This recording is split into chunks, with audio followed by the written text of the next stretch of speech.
Bonjour chers auditeurs, auditrices et passionnés de sport. Bienvenue dans votre rendez-vous sportif, le MAG des sports de ce jour. Dans cette édition, nous allons faire un tour d'horizon complet de l'actualité sportive nationale et internationale, du paquet au gazon, des terrains locaux aux grandes arènes européennes. On vous sert l'essentiel à retenir cette semaine. Au menu, le programme de la 13e journée du championnat senior de volleyball, un retour sur la grande finale nationale du championnat du Maracana avec les mots du président de la FETOMA, Vitalis Amatekwe Kanye, attendu dans cette émission. Les résultats de la D3 masculine disputée en semaine, le programme de la D1 féminine, sans oublier le chronogramme publié de la saison 2025-2026 de la D1 masculine. Nous irons également sur le continent avec les quarts de finale du CHAN 2024 désormais connu, puis en Europe pour suivre l'évolution de la nouvelle saison dans les championnats espagnol, anglais et français et le début en Italie, en Allemagne. Je suis Michel Djamissi à la présentation. Donaldo Basinga est bien présent avec moi. Donaldo, bonjour. Reçois, cher Michel, mes chaleureuses salutations. Et un très bon retour. Merci. Voilà, donc c'est bien Donaldo Basinga, le journaliste, analyste sportif. Il est bien dans cette émission. Restez branchés dans cette émission, le MAG des sports. C'est bien parti. Et voilà, très vite, nous allons donc commencer avec le volleyball de la Ligue de volleyball du Grand Lomé qui entre dans sa 13e journée de son championnat senior. Voici donc le programme prévu pour ce week-end. Ce samedi 23 août 2025, du côté des femmes, Police se mesure à Les Sautières et à 14h30 à Gaza va défier Dobbs à 15h30. Du côté masculin, Dobbs sera face à Lito à 14h30 sur le terrain B et à 15h30 toujours sur le terrain B. OTR va s'opposer au club des Amis. Le dimanche 24 août 2025, un seul match dans le tableau féminin. Ce sera donc le face-à-face entre l'ASP et King Queens à 14h30 sur le terrain A. Et du côté des hommes, deux matchs pour clôturer donc la 13e journée sur le terrain B. À 14h30, Étoile Filante joue à VBC et à 15h30, l'AC va en découdre avec Kings Queens. Voilà, donc tous ces matchs vont se jouer sur les terrains de volleyball au stade Omnisport de Lomé. Restons toujours sur le plan local, le Maracana, qui est à sa phase nationale. Le président est toujours attendu dans cette émission. En attendant, nous allons parler du football avec la D3 masculine au Togo. La 6e journée a donné son verdict et on a eu quelques résultats de la poule 1 jusqu'à la poule 7. Abana FC qui a renversé Kamel FC dans la poule 1 sur un score de 3-2. Et le troisième but est arrivé à la 91e minute par Colman Michel qui a crucifié la formation de Carmel. Oui, ton homonyme qui a permis à Abana de renverser cette équipe de Carmel FC. Comme tu l'as dit, Carmel menait 2-0 dans cette rencontre. Et voilà, Abana a puisé dans ses ressources morales. Voilà, ils sont revenus dans ce match-là. Et comme tu l'as dit, ont réussi à marquer ce troisième but-là dans le temps additionnel et de reprendre la tête de cette poule-là. Vous savez, c'est une équipe qui s'est énormément entraînée, qui a préparé son championnat de bout en bout. Et voilà, cette victoire-là des coéquipiers de Ouassi Abel qui permet qui prennent la tête de cette poule-là, qui fait une très très bonne opération classement. Et pour les autres résultats dans cette poule 1, Ignace a pris le dessus sur Juventus, 1-0 à Disport et Étoile Polesso se perd sur un score nul de 1 but partout. On parle de la poule 5, Anaconda FC a pris le meilleur sur Agodibi FC, 2-0. C'était un match un peu serré, mais Anaconda a réussi à prendre le dessus, 2-0, score arrivé. Tout à fait, l'équipe d'Anaconda qui était en tête de la poule 5 qui devait confirmer tout simplement face à cette équipe d'Agodobi. Ça a été un match serré, mais voilà, cette équipe d'Anaconda qui a remporté ce match et qui accentue son avance en tête de cette poule 5 là. Et voilà, Raoul, dans cette poule 5 a épinglé Mini Guerrier 1-0. Seules les poules 1 et 5 sont donc encore scellées pour cette 6e journée. Par ailleurs, la poule 2, le match en retard entre Ice Dalavé et Atlantique FC n'a pas été joué. L'équipe atlantique n'ayant pas fait le déplacement, AS Dalavé s'impose suite à vers 3 buts à 0. Oui, vous savez, dans toute compétition, quand une équipe n'effectue pas le déplacement, c'est défaite sur tapis vert, tout simplement. Ça veut dire qu'il y a des équipes qui ne sont pas véritablement préparées à ce championnat-là et c'est dommage. Un championnat, il faut se déplacer, il faut recevoir à domicile. Et si déjà, au bout de quelques journées, les équipes se permettent de ne pas faire le déplacement, c'est tout simplement dommage. Et voilà, donc le classement dans la poule 1, c'est bien Abana FC qui domine le classement avec 13 points. Ignace suit deuxième avec 10 points. Aspoto est troisième avec 7 points. Carmel est relégué en quatrième position avec 6 points. Étoile Polaire est cinquième avec 5 points. Royal FC est sixième avec 4 points. Septième Adisport avec 3 points. Juventus ferme le tableau avec un petit point. Dans la poule 2, c'est bien Académie Liberty qui est bien premier avec 11 points. AS Dalavé est deuxième avec 10 points. Étoile des Mines est troisième avec 10 points. Olympique de Vaud, quatrième avec 6 points. Cinquième Atlantique FC, 2 points. AS Sekbo occupe la dernière position, sixième place avec 2 petits points. Dans la poule 3, USA Pelé est bien premier avec 11 points. USA Amou, deuxième avec 9 points. US Badou, Djendjen est troisième, 8 points. La quatrième position, c'est bien USPA, 6 points. La cinquième, Ange FC, 4 points. Kotoko FC occupe la sixième position avec un petit point. Dans la poule 4, le classement, le premier, c'est bien Koto Club qui a 10 points. La deuxième place, c'est bien Kiamekbo qui a 9 points. La troisième position, Asako 8 points. Abou Ossé est quatrième avec 6 points. Okichi de Bad 5e avec 3 points. US Glei termine la sixième position avec 2 petits points. Dans la poule 5, on a le classement avec Anaconda qui gouverne cette poule avec 12 points en tête du classement. Mini Guerrier Su, deuxième avec 10 points. Waraoul, troisième avec 9 points. Aledi, 8 points, quatrième. Agodibi est cinquième avec 8 points. Espérance FC est sixième avec 6 points.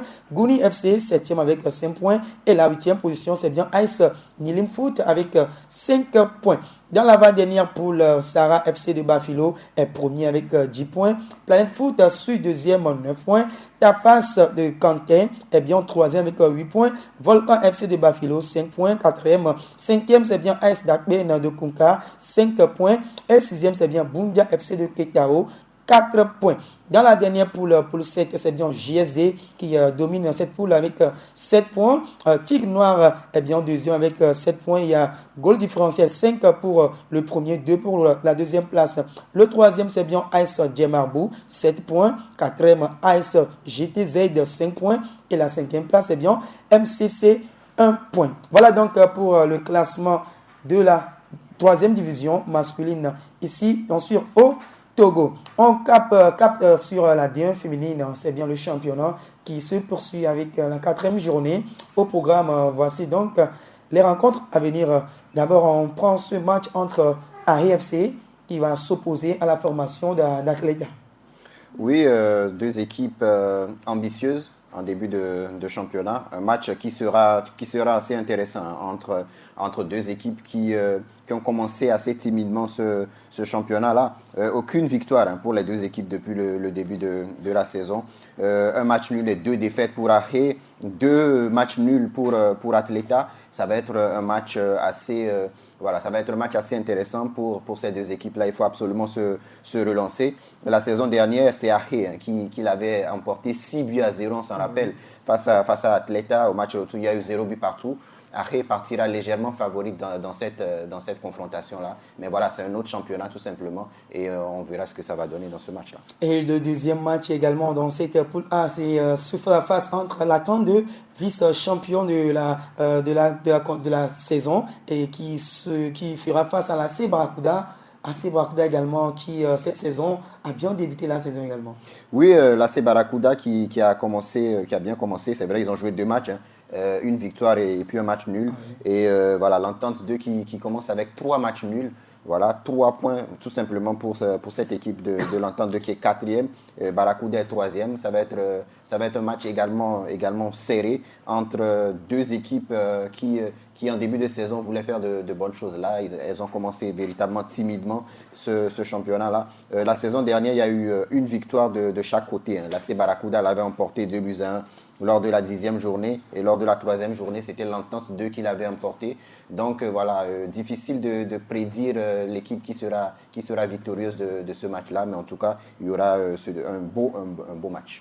Et le troisième match dans la poule A, c'est bien Ice Otier qui va donc jouer Winagels. Winagels cette saison, également, c'est une équipe impressionnante. Une équipe impressionnante. Ah bon? Ah oui, puisqu'ils ont tenu en échec la formation de la Tente 2. Ils ont fait nul. Absolument. En tout cas, à l'échelle de Winagel, c'est un beau début de saison, c'est vrai. Mais bon, cette équipe de Winagel qui a l'habitude de jouer les derniers rôles, comme tu l'as dit. Pour le moment, c'est deux matchs nuls et juste une défaite. Ça veut dire qu'il y a du progrès pour cette équipe de Winagel, mais ça va être compliqué face à une excellente équipe d'Amis du Monde qui n'a pas fait une bonne saison la saison dernière et qui a à cœur, il faut dire que SOTR, c'est l'ancien Ami du Monde. Donc voilà, une équipe d'Amis du Monde qui a envie de retrouver les premiers rôles.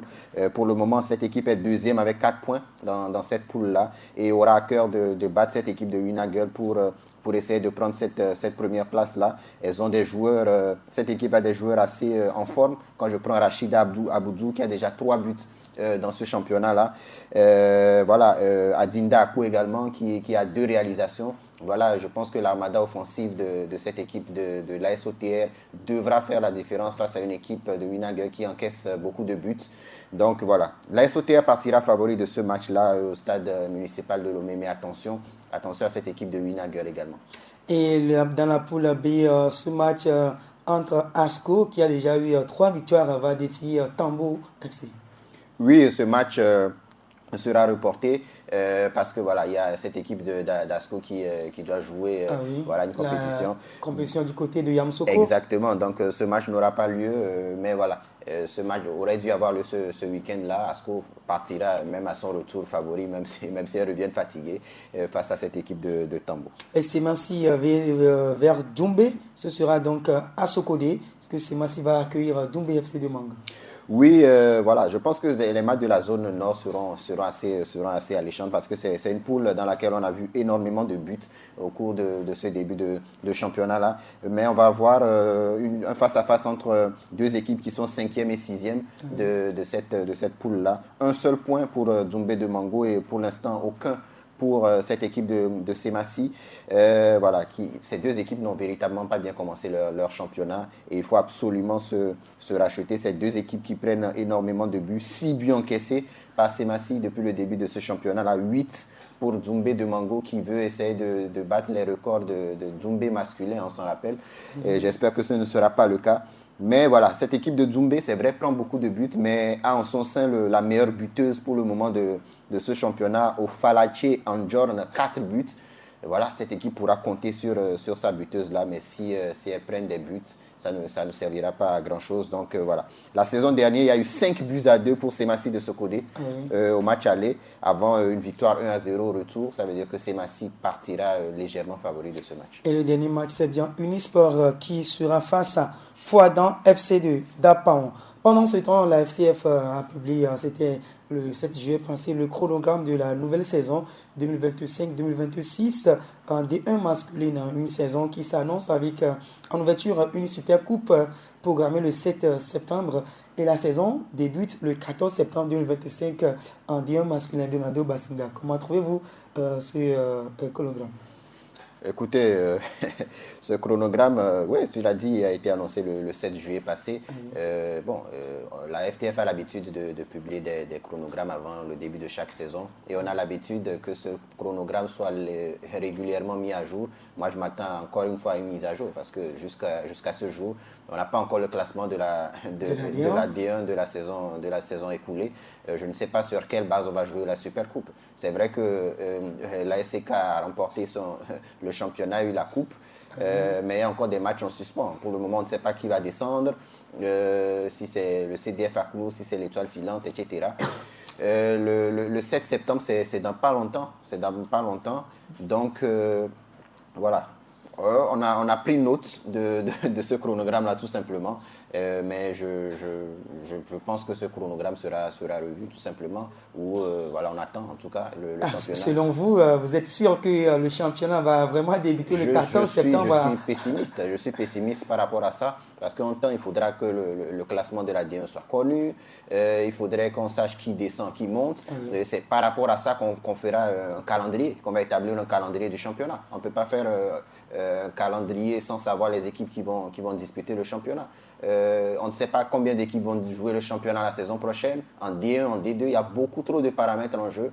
Voilà, donc je suis pessimiste par rapport à ça, mais j'espère justement que la fédération ne me donnera pas raison et que voilà, tout va rentrer dans l'ordre assez rapidement pour qu'on puisse suivre ce chronogramme-là. Il n'a déjà pas encore sorti le classement de la D1 Lonato. Comment trouvez-vous cela? Puisqu'on a déjà joué le championnat il y a déjà 6 mois ou il y a 5 mois comme ça et le classement n'est pas toujours officiel. Oui, c'est déplorable, c'est quelque chose qu'on regrette, et évidemment. C'est qu'à chaque fois, ce soit la même chanson. C'est dommage tout simplement, parce qu'encore une fois, il y a certaines équipes qui ne savent pas si elles vont jouer en première ou en deuxième division la saison prochaine. C'est dit comme ça, c'est peut-être anodin, mais ça, il y a beaucoup de paramètres qui entrent en jeu. Si je me mets à la place du CDF Aknour, je ne sais pas si je vais jouer en première ou en deuxième division la saison prochaine, mon recrutement en dépend. Je ne vais pas aller recruter un joueur de D1 ivoirienne et puis après on va nous dire qu'on va jouer en deuxième division, etc. Donc le recrutement de ces équipes-là entre en jeu. Pareil pour l'étoile filante. Donc voilà, ça prend du retard. Sur quelle base, sur quelle optique on prépare la saison? On ne sait pas. Donc, il y a beaucoup de choses qui entrent en jeu. Si on nous dit qu'on va faire un championnat à 16, ça veut dire que Doumbé va jouer en première division. Est-ce que Doumbé est préparé à ça? Est-ce qu'ils ont préparé le fait de jouer en première division? Il y a beaucoup trop de paramètres qui entrent en jeu. Donc, on va prier. Je sais que ce n'est pas facile. La fédération, quand même, de vite sortir ce classement-là pour que tout le monde soit fixé. Même si ça va faire mal à une ou à l'autre des équipes, je pense qu'il faudrait qu'on sache le plus rapidement possible pour que qu'on puisse commencer véritablement la saison 2025-2026 dans de bonnes conditions. Et voilà, depuis 2-3 mois, le classement de la D1 Lonato, bien de la première division togolaise n'est pas encore connu sur le plan continental, puisque toujours le président de la FETOMA, M. Vitalis Matekui Kani, n'est pas encore présent. On va sur le continent et on parle du CHAN 2024 qui entre dans sa phase décisive. C'est bien les affiches des quarts de finale qui sont donc désormais connues. Le classement à la fin des phases de poule. Le groupe 1, c'est bien le Kenya et le Maroc qui sont donc qualifiés premier et deuxième. La RDC Congo, la RD Congo, l'Angola et la Zambie sont donc éliminés. Dans le groupe B, la Tanzanie et le Madagascar sont donc qualifiés. Mauritanie, Burkina Faso et la République centrafricaine sont donc éliminés. Dans le groupe C, l'Ouganda est bien premier, l'Algérie deuxième, l'Afrique du Sud, Guinée et le Niger sont éliminés. Dans le groupe D, le Soudan et le Sénégal ont terminé premier du groupe, 5 points chacun. Et bien le Nigeria et le Congo sont donc éliminés. Voilà donc pour les affiches des quarts de finale. Le vendredi 22 août à 14h, le Kenya sera face à Madagascar et à 17h, Tanzanie joue Maroc. On parle de ce match Tanzanie et bien Maroc-Tanzanie qui a terminé premier du groupe B avec 10 points et le Maroc qui a terminé deuxième du groupe A avec 9 points. Oui, ça va être un match assez alléchant entre deux bonnes équipes de notre continent. Tout simplement, on a vu cette équipe tanzanienne, comme tu l'as dit, qui a fini sa phase de poule avec 3 victoires et un match nul et aucune défaite, 10 points au compteur, face à une équipe marocaine qui a affiché un bilan de 3 victoires et une défaite. Voilà, des dynamiques presque similaires, même si le Maroc a perdu un match. Ça va être un match assez alléchant. Hein. Vous savez, les quarts de finale, c'est carrément une autre compétition qui commence. On oublie tout ce qu'on a fait au cours de la phase de poule. Voilà, c'est une nouvelle dynamique. Voilà, c'est des matchs à élimination directe. Il n'y a plus de calcul. Il n'y a plus de calcul pour dire que voilà, on va faire un match nul, etc. c'est un coup KO et voilà, je pense que ça va être un match assez alléchant. Je pense que la Tanzanie partira légèrement favori de ce match-là, mais encore une fois, c'est un match de quart de finale. Et les deux derniers quarts de finale se jouent donc le samedi 23 août à 14h. L'Ouganda défie le Sénégal et à 17h, le Soudan, qui est bien sûr premier du groupe D, va défier l'Algérie. L'Algérie, deuxième du groupe C avec 6 points. Soudan, il a terminé premier avec 5 points. L'Algérie a terminé deuxième avec 6 points.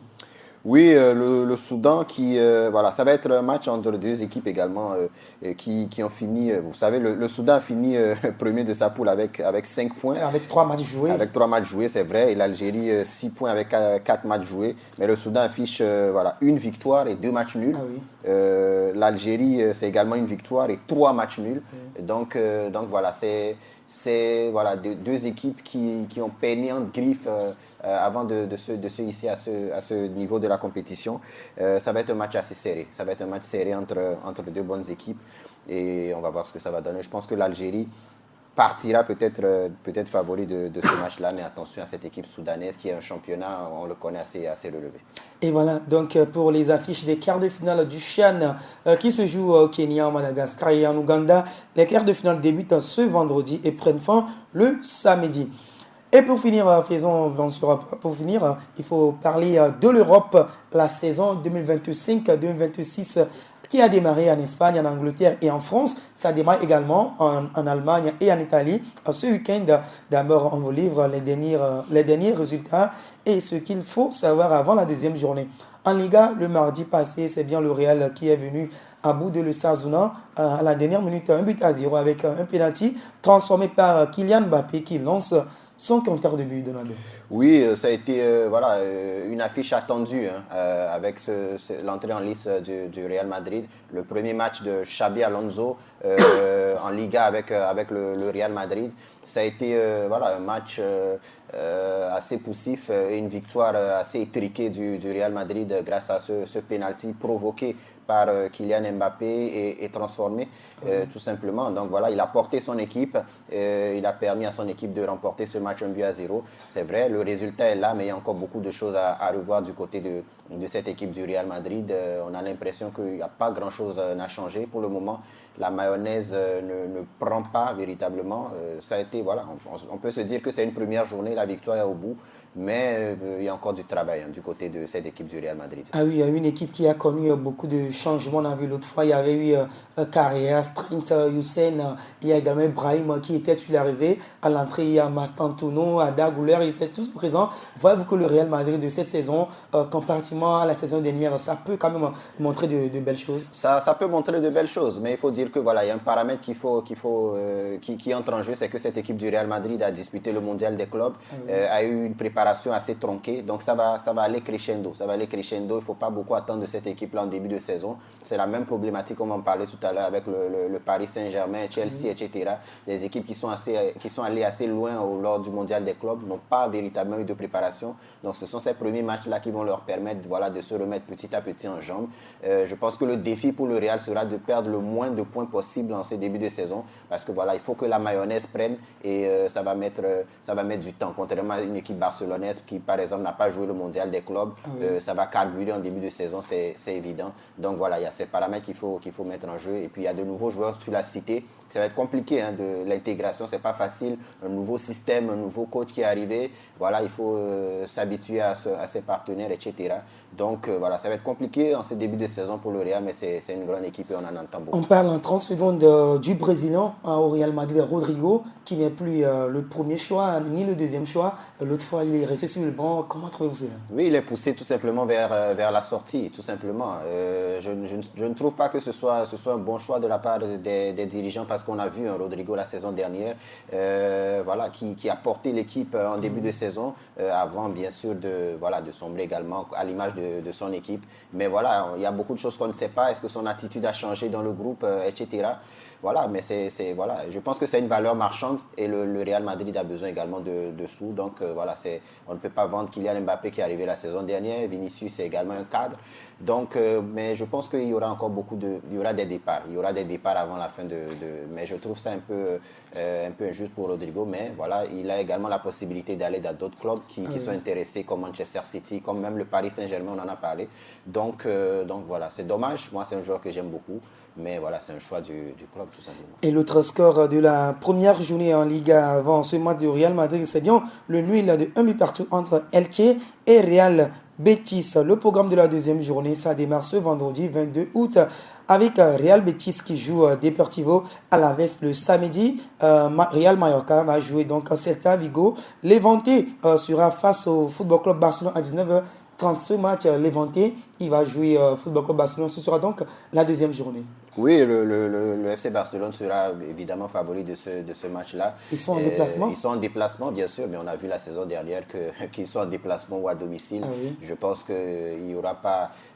voilà, bon, c'est vrai que le premier match a été assez... le score a été assez flatteur à 9 contre 11. Mais voilà, c'est le début de championnat, on verra ce que ça va donner, mais le Barça partira favori de ce match. Et le reste du programme, c'est bien l'Atlético Madrid qui avait trébuché à l'entrée face à Espanyol va donc accueillir Elche. Le dimanche 24 août, Osasuna joue Valencia. Le Real Sociedad, la Real Sociedad joue Espagne Barcelone. Villarreal sera face à Girona. Real Oviedo joue Real Madrid. Et le lundi, Bilbao joue Rayo Volcano. Séville joue Getafe du capitaine des éperviers, Djene Dakunam, à 19h30. On file en Angleterre le dernier résultat de la J1. Leeds United a épinglé Everton 1-0 pour la deuxième journée. Il y a quelques matchs intéressants. Ce vendredi 22 août, West Ham reçoit Chelsea à 19h. Le champion du monde qui avait fait un nul de 0 partout face à Crystal Palace sera en déplacement aujourd'hui à West Ham.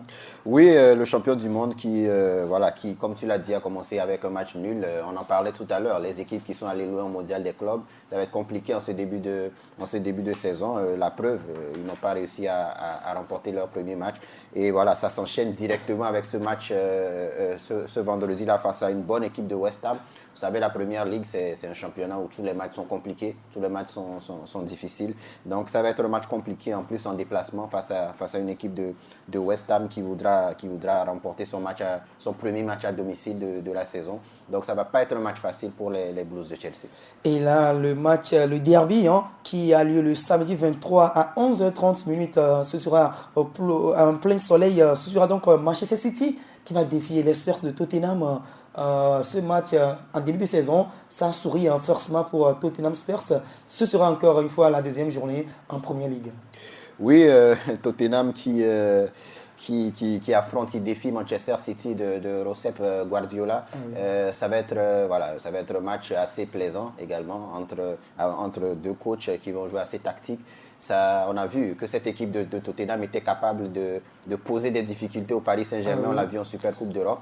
Donc voilà, c'est un coach qui sait mettre en difficulté les grosses équipes. La première journée, c'est 4 pour City, 3 pour Tottenham. Tout à fait. Donc ça va être deux équipes en confiance qui vont arriver, qui vont s'affronter.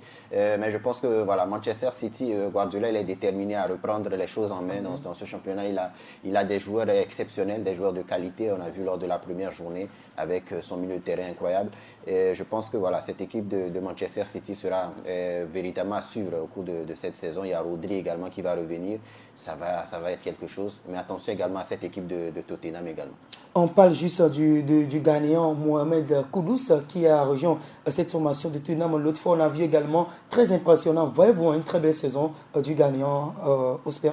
Oui, je pense que c'est une saison qui s'annonce belle pour lui parce qu'il a une équipe qui sera bâtie pour lui, où il pourra s'épanouir tout simplement. On l'a vu lors de la Super Coupe qu'il a fait de très belles choses et je ne vois pas pourquoi ça ne va pas continuer cette saison. C'est un excellent joueur. Et à 11h30, ce match sera donc joué entre Manchester City et bien Tottenham. À 16h30, c'est encore une fois un match, le derby, je veux le dire, Arsenal qui va défier Leeds United. Leeds, déjà qui a battu Everton 1-0. Oui, Leeds qui a battu Everton 1-0, mais qui va se déplacer du côté de l'Emirates face à une équipe d'Arsenal qui a de grosses ambitions cette saison.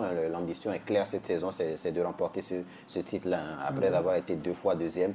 Je pense que voilà, ils ont fait fait des recrutements de qualité avec Gyökeres qui est arrivé, etc. Donc je pense que Arsenal doit véritablement prendre ces points-là, faire le maximum de points face à ces équipes-là. Leeds, c'est vrai, a remporté son premier match, mais va jouer la relégation. Il ne faut pas qu'on s'en cache. Donc Arsenal doit véritablement faire le boulot dans ce match-là. Et on a vu les saisons précédentes, c'est contre ces équipes-là qu'Arsenal a perdu ces titres-là. Il faut maximiser. Il faut maximiser absolument sur ces matchs-là. Et je pense qu'ils partiront favoris. Et le dimanche 24 août à 15h30, Fulham sera face à Manchester United. Et le lundi, le derby, encore une fois, londonien sera entre Newcastle et bien Liverpool à 19h00. Oui, ça va être un match assez particulier avec Alexander Isak qui est pour le moment du côté de Newcastle qui veut rejoindre Liverpool. Donc, il va même on pas l'a vu jouer l'autre fois entre Harry Kane et Manchester City. Tout simplement, voilà. Donc, voilà, ça va être un match assez intéressant entre deux équipes ambitieuses normalement. Mais Liverpool également qui le champion en titre, qui voudra conserver tout simplement son titre là, qui a fait un recrutement assez XXL. C'est une équipe qu'on attend avec ses recrues et Ketike, Wirtz, etc. Salah qui est encore là. Donc c'est une équipe qui est favorite, tout comme Manchester City, Arsenal, pour sa propre succession. Donc voilà, ils partiront favoris de ce match-là. Newcastle qui a perdu des joueurs, qui est en train de perdre également Isaac, qui est dans un bras de fer avec Isaac également. Donc mais ça va être un match à domicile et Newcastle, on sait qu'à domicile, c'est vraiment compliqué pour les équipes qui arrivent. Donc ça va être un match assez plaisant. Et voilà, ce sera donc un match assez plaisant entre Liverpool et bien Newcastle. On file vers la France pour parler de la Ligue 1. La deuxième journée qui démarre également ce vendredi 22 août avec Paris Saint-Germain, Angers à 18h45. Le PSG l'autre fois, c'était juste sur le petit score 1-0 et désormais ils vont jouer Angers.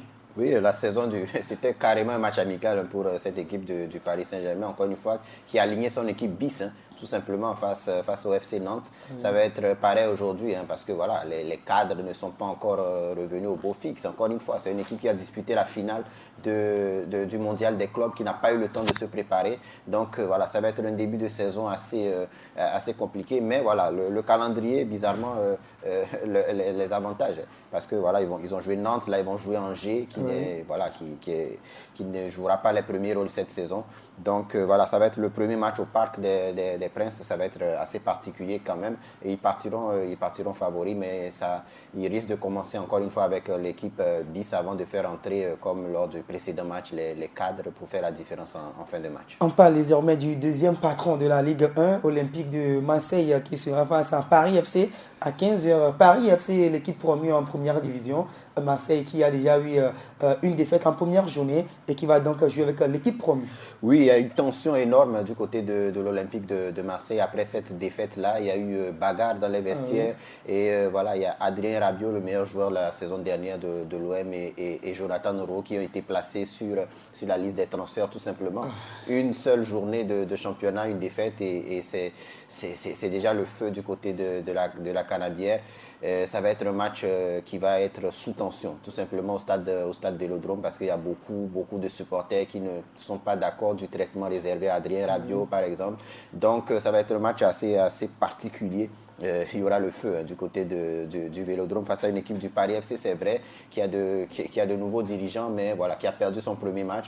Les transferts, ça n'a pas été ça. Donc pour le moment, c'est une équipe qui pour le moment ne va pas jouer les premiers rôles, tout simplement, sauf si en temps le recrutement, il y a certains joueurs qui arrivent, mais pour le moment, voilà. Je pense que l'OM partira favori. Ils doivent absolument se racheter devant leur public. Et le match le plus intéressant en Ligue 1 le dimanche à 18h45, c'est bien le face-à-face entre Lille et Monaco, deux équipes qui ont fait une saison assez intéressante. Oui, deux équipes qui ont fait une belle saison la saison dernière. Monaco qui a fini derrière l'OM 3e.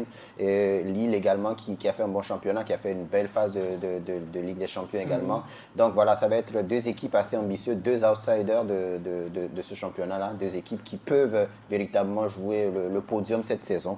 Donc ça va être un match assez alléchant, avec Olivier Giroud également du côté de Lille qui a déjà ouvert son compteur compteur but. Malheureusement, il n'y aura pas le face-à-face avec Paul Pogba, son ami, puisque Paul n'est pas encore... il restera en tribune. Il restera en tribune, mais ça va être un match assez alléchant que je vous invite à suivre. Et voilà, on va s'intéresser à ce match. Désormais, on va parler de Lorient, c'est forcé, puisqu'on a une pépite, c'est bien Karim Bierman qui joue à Lorient. Lorient qui sera face au Stade Rennais. Ce sera à 13h le dimanche. Oui, ça va être un match...